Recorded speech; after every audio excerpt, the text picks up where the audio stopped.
So today we're diving into the story of one of the 20th century's most incredible leaders, Mustafa Kemal Atatürk. This is the story of a soldier and a revolutionary who looked at the smoking ruins of an ancient empire and, pretty much through sheer force of will, built a brand new, modern nation. Honestly, his story is a wild ride, a masterclass in how to build a country when all the odds are stacked against you. And that's really the big question we're tackling here. Because think about it. This wasn't just about winning a war or swapping out one government for another. No, this was about fundamentally reshaping an entire society, its identity, its laws, its language, even the hats people wore.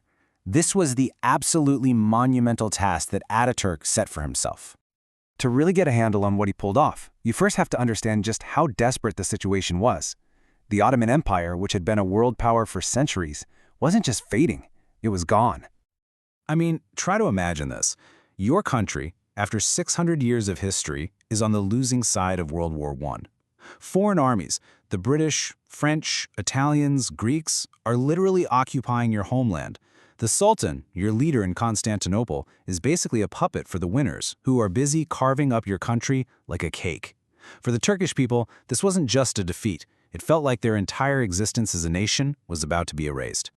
But out of all this chaos, one person stepped up. And he wasn't a politician. Not at first. He was a soldier. A brilliant, highly respected military commander named Mustafa Kemal.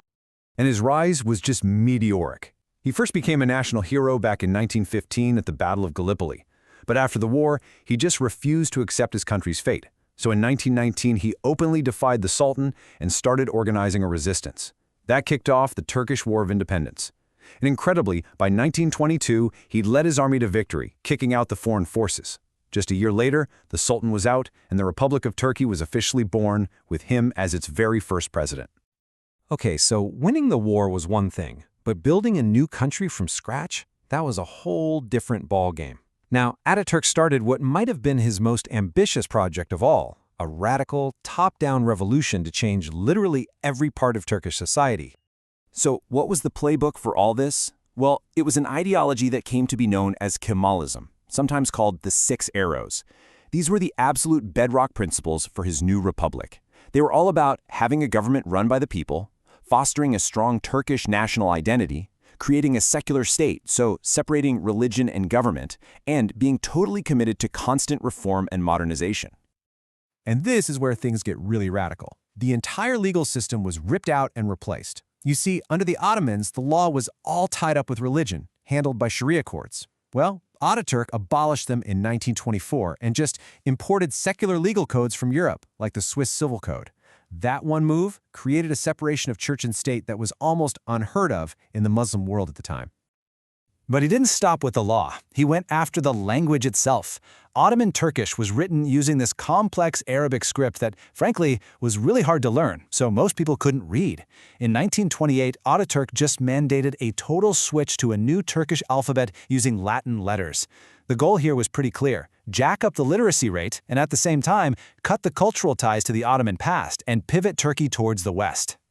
This revolution was so total, it even changed what people wore on their heads. The fez, that red hat, was seen as the symbol of the old, backward Ottoman ways. So it's something called the Hat Law of 1925. It was banned, and Western-style hats were made mandatory for men. You know, it might seem like a small thing, but it was a huge, visible statement that the old ways were over. These weren't just tweaks, they were a direct challenge to centuries of tradition.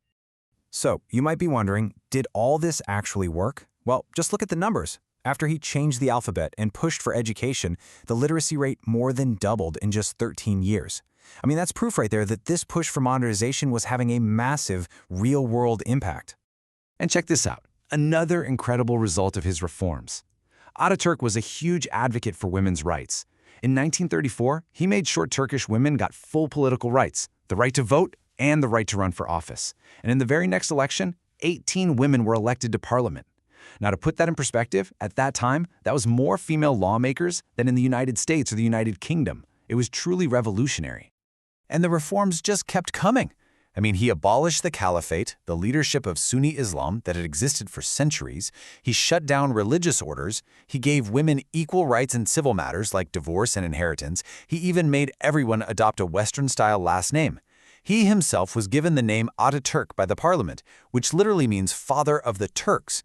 So, father of the Turks, it seems like a fitting title, right, for the guy who founded the republic. But, like with any leader this powerful, the story is never that simple. His legacy is both celebrated and fiercely debated, even today. On the world stage, he's often seen as a true hero. I mean, listen to this quote from a UNESCO resolution back in 1981. They called him the leader of the first struggle given against colonialism and imperialism. That's how a lot of the world sees him, as an anti-colonial icon who inspired other nations to fight for their own freedom.